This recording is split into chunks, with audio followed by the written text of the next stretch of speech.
The economy fell into financial crisis in 2008. It turns out that it wasn't just the money that went away. Many families went away, too. The number of children abandoned by their families shot through the roof. 3,000 children in the Metro's 5-county region now live in foster care, and most of them live in the east side zip code of 64130. But if you go nearby up here to 64109, it is a place where stability is about to arrive for those who have lived only a life of instability. The pastors from World Harvest Church on the rough streets of 34th and Woodland are walking examples Big green here. that God's work is always done best It's been vacant for about 3 years. when it's out from under the church's And steeple. the building is not the church. The church is us, the people. They've got a plan. It's why they can look on lovingly to the numerous abandoned homes that riddle their church's neighborhood.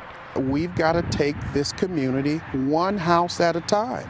They've teamed up with Parkville's international multi-million-dollar Global Orphan Project to acquire the abandoned homes for the hundreds of abandoned children in this community who have no stable place to call home. It was churches in Uganda, it was churches in Haiti that were teaching us about what it looks like for the local church in that local community to care for the kids in that local community.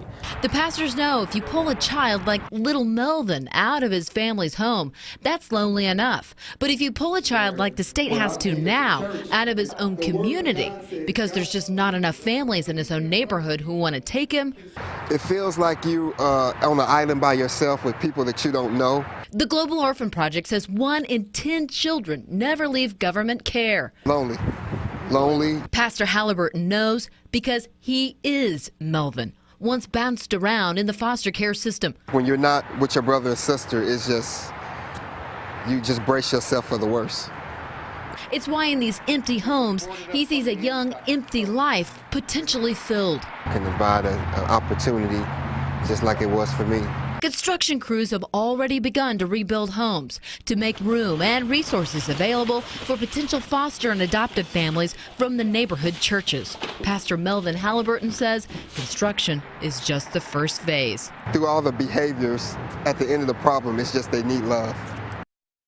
Now, eventually, Pastor Halliburton reunited with his mother and his 7 other siblings several years later. Kids in foster care is not just an East Side problem. Those who entered the foster care system in Olathe, Kansas and Johnson County, take a look at this, has doubled since 2008. If you'd like to find out more about the Adopt KC project and how you can help, log on to our website, kshb.com.